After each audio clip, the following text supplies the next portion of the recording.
You've been living inside a lie so well crafted, you never even questioned it. From the moment you were a child, you were taught to play small, to be polite, to follow rules that were never designed to make you powerful, only manageable. And while you've been waiting for approval, someone else has been building the life you keep telling yourself is impossible. They're walking into rooms that silence for them while you're still explaining why you belong. They're stacking victories while you're scrolling through other people's highlights at 2 a.m. whispering, "When will it be my turn?" That question haunted me for years until I realized the game was never fair.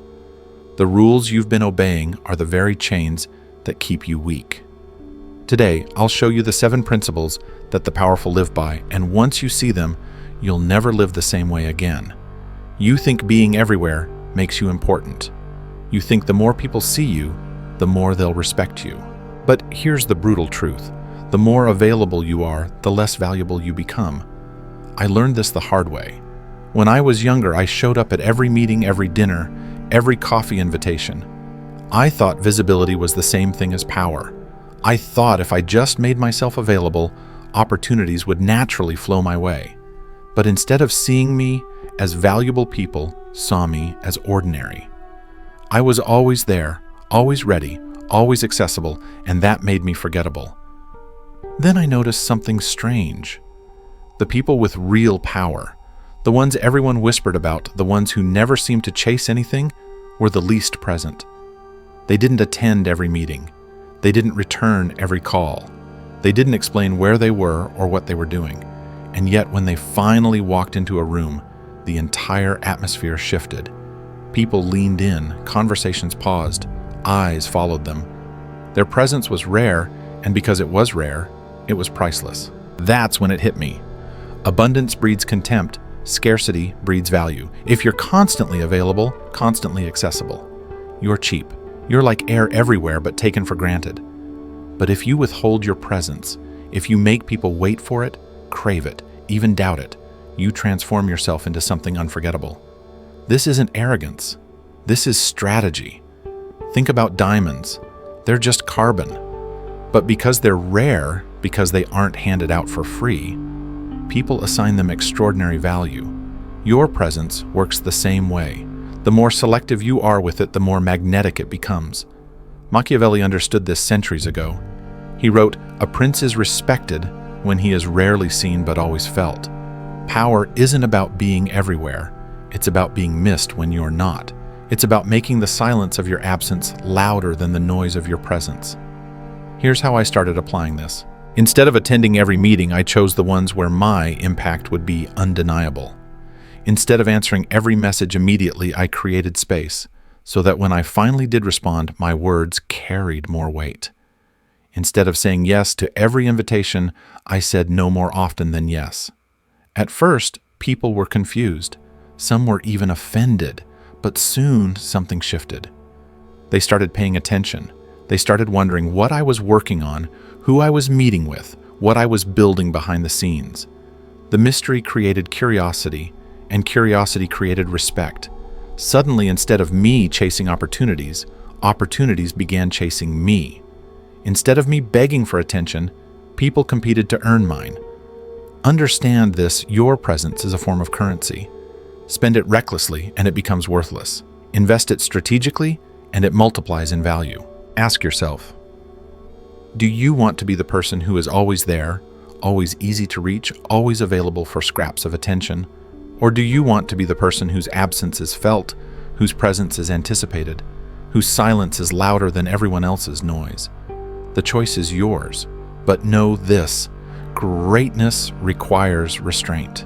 Power requires selectivity. If you want to command a room, stop walking into every room. If you want to be unforgettable, stop being everywhere. From this day forward, stop giving away your presence like it's free. Make it scarce. Make it deliberate. Make it earned. Because the moment you learn to control your presence, you stop chasing power and start radiating it. Drop this affirmation in the comments. My presence is priceless. Type it, mean it, live it. From now on, you are not everywhere. You are not cheap. You are not forgettable. You are scarce, valuable, and unforgettable because you control your presence. You are being controlled in ways you don't even realize. Not by chains, not by bars, but by something far more subtle. The words of other people. A compliment makes you glow. An insult makes you spiral. One moment you're on top of the world because someone praised your efforts. The next, you're crushed because someone questioned your worth. And here's the devastating truth. As long as your emotions swing on the hook of other people's opinions, you are not free. I used to live like that.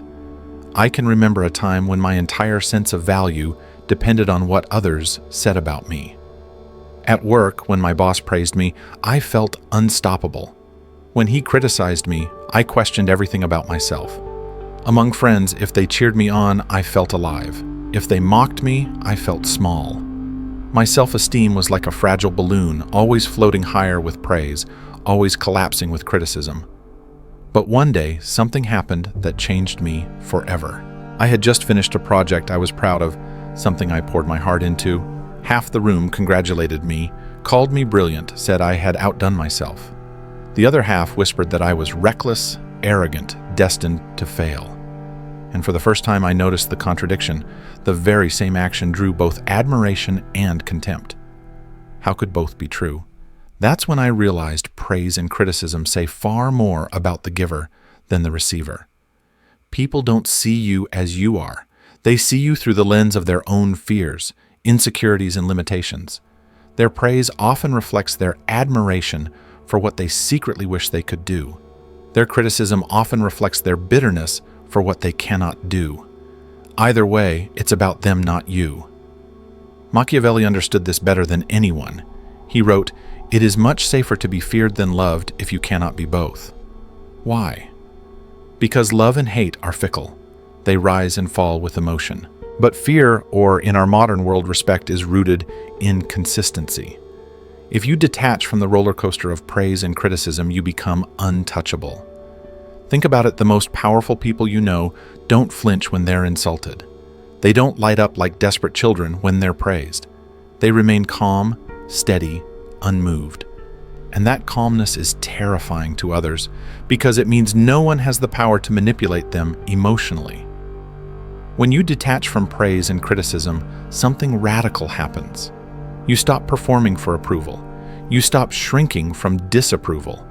Instead, you start acting from principle, from clarity, from strategy. People begin to respect you because they can't move you with their words. They can't predict you. They can't control you. Here's how you start. The next time someone praises you, say thank you, but don't let it inflate your ego. See it as information, not validation. The next time someone criticizes you, listen, but don't let it define you. Again, it's information, not identity. And when you feel that familiar urge to prove yourself, to defend yourself, to explain yourself, pause, breathe. Remember, their words do not decide your worth. Detach, and you'll notice something extraordinary. People will test you, try to provoke you, push your buttons. But when you don't react, when you stay centered, they grow unsettled. They realize they can't control you. And in that moment, you gain an authority they cannot explain, but cannot deny. The truth is simple. If you can be lifted by praise, you can be destroyed by criticism. If you can be broken by criticism, you can be manipulated by praise. Freedom begins when neither moves you. So let me ask you, do you want to be a puppet, pulled by strings of other people's words, or do you want to be the one holding the scissors? Drop this affirmation in the comments. My value is not decided by their words. Type it like you mean it. Because from this day forward, you will no longer be swayed by shallow approval or crushed by shallow insults. You will be steady, calm, untouchable. And that is when people will stop trying to manipulate you and start respecting you. Information is the most dangerous weapon you own, and most people give it away for free. They share their dreams with anyone who asks, their fears with anyone who listens, their strategies with anyone who seems interested. And then they wonder why their goals get sabotaged, their weaknesses get mocked, their plans get stolen. I used to be exactly like that. I thought openness was honesty, and honesty was virtue.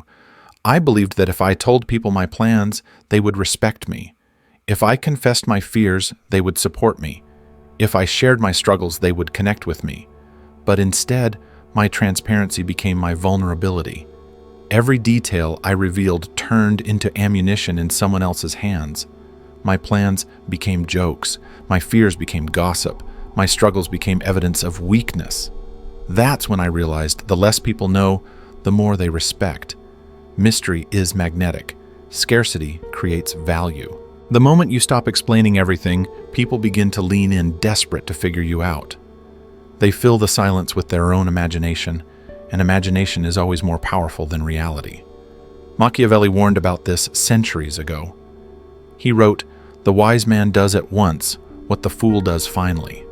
The fool spills his secrets eventually, when pressured, when flustered, when careless. The wise man withholds controls, chooses what to reveal and when. That control isn't deception, it's strategy. Look around. The most powerful people you know. How much do you actually know about their inner life? You don't know their deepest fears. You don't know their detailed plans. You don't know their emotional highs and lows. And that's not an accident. They understand that power flows to the one who listens, not the one who talks. Here's how you apply this. When asked about your goals, give the broad vision, not the detailed blueprint. Let your results reveal themselves. When tempted to overshare in moments of vulnerability, pause. Ask yourself, does this person need to know, or do I just want comfort? When you feel pressured to explain your choices, remember, you owe no one a running commentary on your life. Something incredible happens when you start withholding. People begin to project onto you. They assume you're smarter than you are, stronger than you feel, more strategic than you might be. And in that assumption, they grant you respect you haven't even asked for. Withholding isn't about deception, it's about discipline. It's not about hiding forever, but about timing. Information is a currency. When you spend it recklessly, it loses value. When you invest it strategically, it multiplies in power. So ask yourself, are you the person spilling state secrets in casual conversations, or are you the one collecting intelligence while saying almost nothing? The answer determines whether you'll always be predictable or permanently untouchable. Drop this affirmation in the comments. My silence protects my power. Type it, live it, because from now on, you won't hand out your secrets like candy. You'll master the art of withholding, and in doing so, you'll master control over the game itself. Most people lose before the battle even begins, not because they lack talent, not because they lack opportunity, but because they lack discipline. They let comfort seduce them. They let excuses soothe them. They let emotions dictate them. And then they wonder why their lives look exactly the same year after year. I used to be one of them. I believed motivation was enough. I waited for inspiration, for the right mood, for the perfect moment. Some days I felt unstoppable, and I would grind for hours. Other days I felt nothing, and I did nothing. My results mirrored my moods, chaotic, inconsistent, fragile. And every time life hit me with disappointment, I collapsed because I had built my entire progress on feelings instead of systems. But then I started watching the people who never seemed to fall behind. They weren't always the smartest, the most creative, or the most connected, but they were relentless. They showed up when they didn't feel like it. They executed when it was inconvenient. They built systems that carried them when their motivation ran dry. That's when it hit me. Discipline is freedom. Motivation is a child, unpredictable, emotional, fleeting. Discipline is an iron fortress, consistent, dependable, unbreakable. The moment you replace moods with systems, you stop being fragile. You become unstoppable. Machiavelli once said, "He who controls himself controls fortune." Think about that. Everyone wants to control circumstances, outcomes, the world. But the one who can command himself, who can force his body and mind to obey his goals rather than his feelings, that person bends fortune itself. Here's the truth most people don't want to hear. Discipline will feel ruthless. It will mean saying no when every cell in your body screams yes. It will mean walking away from comfort, from distractions, from temporary pleasures, because you're obsessed with permanent power. It will mean becoming the type of person others call extreme, simply because you refuse to live like the average. But here's what happens when you embrace ruthless discipline. You stop negotiating with yourself. Decisions are already made. You stop chasing motivation. Your systems carry you forward. You stop being fragile. Stress, chaos, betrayal. They can shake you, but they cannot break you. Discipline rewires your identity. When you practice it daily, you stop seeing yourself as a victim of circumstances and start seeing yourself as a designer of outcomes. You stop asking, "Do I feel like it?" and start saying, "It gets done no matter what." Here's how you start. Build systems, not wishes. If you want health, schedule your workouts like appointments with yourself. If you want wealth, automate savings and investments. If you want influence, commit to creating consistently, not just when inspiration strikes. Remove negotiation. The more you debate with yourself, the weaker you become. Create rules that are non-negotiable. Embrace discomfort. Every time you choose discomfort over ease, you train your mind to obey you, not your feelings. Discipline is not glamorous. It's not sexy. Nobody applauds you for waking up early, for saying no, for doing the boring repetitions. But those invisible acts of ruthless discipline compound into results so undeniable that the same people who mocked your restraint will envy your freedom.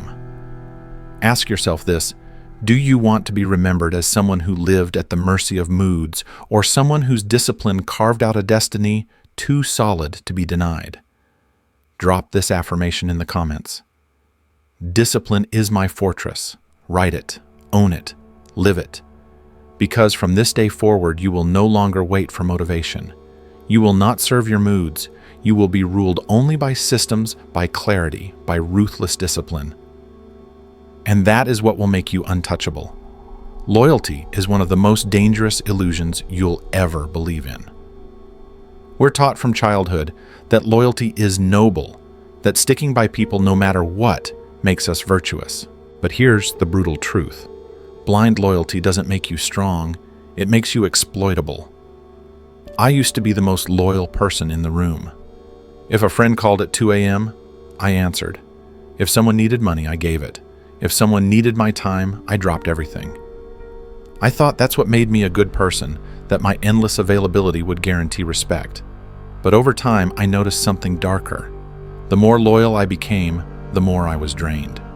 People stopped respecting me. They started depending on me.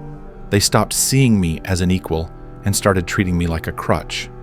The wake-up call came with someone I considered family. I sacrificed opportunities, energy, even relationships just to stand by them. And what did I get in return? Betrayal. The moment my loyalty wasn't convenient, they discarded me without hesitation. That's when I finally understood loyalty is only sacred when it's mutual. Otherwise, it's just a leash you willingly put around your own neck. Here's the truth most won't admit. Not everyone deserves your loyalty. Some people thrive because you keep rescuing them. Some people survive because you keep sacrificing for them. Some people stay mediocre because you keep carrying them on your back. And all the while you call it loyalty, when in reality it's slavery. Machiavelli put it bluntly. A wise ruler cannot keep all friends, only the useful ones. This isn't cruelty, it's clarity. It doesn't mean you treat people like tools. It means you recognize that loyalty is not an unlimited resource. It must be invested where it multiplies, not where it decays. Redefining loyalty means asking hard questions. Is this person growing with me or holding me back? Do they respect my boundaries or do they exploit my kindness? Would they show up for me with the same sacrifice I've shown them? If the answer is no, then loyalty to them is disloyalty to yourself.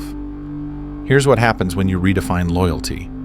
You stop confusing enabling with love. Sometimes walking away is the most loyal act you can give to yourself and to them. You stop wasting energy on people committed to mediocrity. You invest in those who invest in you. You build a circle that strengthens you instead of draining you. I learned this when I finally cut ties with people who had been in my life for years. At first, it felt cold, even heartless. But then I noticed something powerful.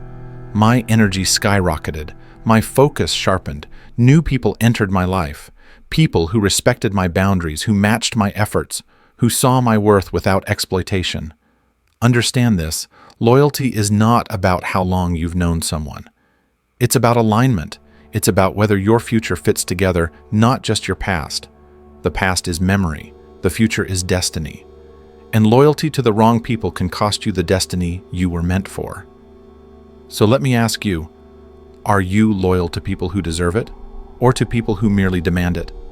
Are you loyal to growth or to guilt, to your future or to their comfort? Drop this affirmation in the comments. My loyalty is earned, not owed. Type it. Own it. From this day forward, you will stop confusing self-betrayal with loyalty. You will stop giving your devotion to those who drain you, and you will start investing your loyalty only where it multiplies your strength. Because loyalty isn't about chains, it's about choice, and you are finally choosing wisely. The greatest power is the kind no one sees, not the loud displays, not the flashy cars, not the endless posts bragging about achievements. That's noise, and noise is fragile. True power is invisible, quiet, patient, impossible to track until it's already too late. I didn't understand this at first. In my early years, I tried to show everyone how hard I was working. I posted progress updates, talked about my plans, made sure people knew how busy I was. I thought visibility meant credibility. But instead of respect, I got skepticism. Instead of recognition, I got jealousy. And when my plans didn't immediately succeed, all those same people who clapped for me were the first to mock me. My power crumbled because it was built on appearances, not substance. The turning point came when I decided to go silent. I stopped broadcasting my every move. I stopped proving my grind. I stopped announcing my goals. Instead, I built quietly. I studied relentlessly. I developed skills no one could see. I created systems that worked even while I slept. I built networks that weren't public but were unshakable. And when results finally appeared, they were undeniable because no one saw them coming. That's when I realized unseen power is unchallengeable power. When people don't know what you're building, they can't interfere. When they don't know your moves, they can't block them. When they don't know your weaknesses, they can't exploit them. Machiavelli understood this perfectly. He wrote, "Everyone sees what you appear to be. Few know what you really are." The appearance can be crafted, but the reality, your unseen foundations, is what secures your future. If you want lasting power, stop decorating the facade and start reinforcing the structure. Here's how you build invisible power. Develop skills no one can take from you. While others chase trends, master fundamentals. Skills are invisible until tested, and then they're undeniable. Create systems that don't depend on moods or approval. Automated habits, multiple income streams, routines that carry you forward without needing applause. Build alliances quietly. Not every relationship needs to be flaunted. The most powerful connections are often invisible until they change your life. Guard your inner world. The less people know about your doubts, your fears, your next moves, the harder it is for them to weaken you. Invisible power has another advantage. It terrifies people. When they can't read you, when they can't track you, when they can't figure out what you're planning, they start to assume the worst. And those assumptions often work in your favor. Mystery multiplies respect. Scarcity multiplies value. Silence multiplies fear. Think of it like this. Lightning is loud, but it passes quickly. The tectonic plates beneath your feet move silently, and they reshape the entire world. That's the kind of power you want to build. Not the noise that fades, but the foundation that lasts. So ask yourself, are you busy showing off lightning, or are you patiently building earthquakes? Drop this affirmation in the comments. My power is invisible. My results undeniable. Type it, own it, live it. Because from this moment on, you are done broadcasting weakness disguised as noise. You are done proving yourself with empty appearances. You will build silently, strategically, invisibly until the day comes when your results shake the ground, and no one can deny the force you've become. Silence terrifies people more than anger ever will. Yell at someone and they'll argue back. Insult them and they'll defend themselves. But go completely silent and you force them to face the one enemy they can't defeat, their own thoughts. I learned this in a boardroom full of people who were smarter, richer, and far more experienced than I was. I wanted to prove myself, so I spoke too much. I filled every pause, cracked nervous jokes, tried to sound clever. The more I talked, the less they respected me. Then I noticed the most powerful man in the room. He barely spoke at all. When he did, every head turned. When he asked a question, people scrambled to answer. And when he said nothing, his silence carried more weight than my 1,000 words. That's when it hit me. Silence isn't weakness, it's dominance. Why? Because silence creates space for projection. People start imagining what you're thinking, and they almost always imagine more than the truth. They project their fears, their insecurities, their doubts onto your stillness. And suddenly your silence becomes a mirror that reveals them, not you. Machiavelli captured this perfectly. Everyone sees what you appear to be. Few know what you really are. When you speak too much, you reveal your cards. When you stay silent, you force others to play theirs first. Silence keeps you unreadable, unpredictable, untouchable. Here's how silence becomes a weapon in conversations. Resist the urge to fill every pause. Let the silence hang. People will rush to fill it, and in doing so, they'll reveal more than they intended. In conflict, instead of defending every accusation, stay silent. Nothing unsettles an attacker more than realizing they can't provoke you. In negotiation, state your terms, then stop talking. Silence pressures the other side to break first. In leadership, when you listen more than you speak, people start valuing your words. They lean in when you finally choose to use them. Silence is not the absence of power, it's the presence of control. The person who can stay calm in silence while others squirm is the one who controls the energy of the room. You don't need to shout to command respect. You don't need to argue to prove intelligence. You don't need noise to dominate. Think about history's most powerful figures. They weren't the ones who constantly explained themselves. They were the ones who spoke rarely but decisively. Every word was an event. Every silence was a statement.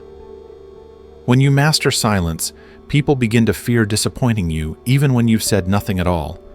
They work harder for your approval because you don't give it away easily. They wonder what you're thinking because you stop thinking out loud.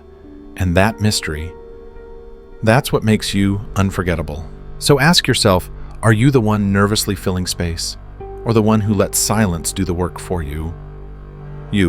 Are you the person trying to be heard, or the person everyone waits to hear? Drop this affirmation in the comments. My silence speaks louder than noise. Type it, own it, live it. From this day forward, you will stop betraying your power by talking too much. You will stop handing away your leverage with needless explanations.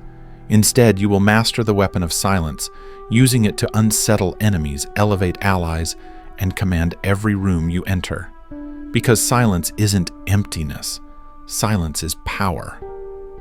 Here's the truth. They never wanted you to discover you are not broken. You are not behind. You are not too late, too old, too inexperienced, or too damaged to claim the life you were meant to live. The only thing holding you back is the story you've been repeating to yourself. The story that says, power belongs to someone else. That respect is something you beg for. That greatness is reserved for the chosen few. I believed that story for years. I thought my background defined my ceiling. I thought my failures defined my identity. I thought if I played nice, explained myself, and worked harder than everyone else, someone would eventually grant me permission to rise. But permission never came, and it never will, because permission isn't something given, it's something claimed. That's when I understood the untouchable truth. The chains that hold you aren't physical, they're psychological. They're the lies you've absorbed from society, from family, from so-called friends. Lies that say wanting more makes you selfish. Lies that say setting boundaries makes you difficult. Lies that say ambition is arrogance. These lies weren't created to protect you, they were created to control you. Machiavelli once wrote, "Men in general judge more by the eye than by the hand, for everyone can see, but few can feel." In other words, people will always judge you by appearances, by the story they've already decided about you. But here's the secret: you don't have to live inside their story. You can write your own. When you embrace this truth, everything shifts. You stop asking small questions like, do they like me? And start asking powerful ones like, does this serve my destiny? You stop waiting for recognition and start building results that speak for themselves. You stop seeking validation and start creating transformation. And something incredible happens when you live this way. The relationships meant for you get stronger because they're built on respect, not need. The opportunities meant for you arrive because you finally move like someone worthy of them. The people who can't handle your rise fall away, revealing they were never truly in your corner. This is not about becoming someone else. It's about becoming who you always were before the world convinced you to play small. Beneath all the conditioning, beneath all the fear, beneath all the apologies, you've always been powerful. You've always been capable. You've always been untouchable. The question is, are you finally ready to stop pretending you're not? Here's your choice. You can keep waiting, waiting for approval, waiting for luck, waiting for someone else to see you. Or you can claim what's already yours, not by shouting, not by begging, not by proving, but by moving through the world with the quiet certainty of someone who no longer needs permission. So let me ask you one last time, are you ready to stop asking and start taking? Drop this affirmation in the comments, I am untouchable. Type it, mean it, live it. Because from today forward, you will not be defined by their doubts, their judgments, or their insecurities. You will be defined only by the power you choose to embody. And if you're done being controlled, if you're ready to claim the life that was always waiting for you, hit like, subscribe, and step into the world as who you truly are, untouchable.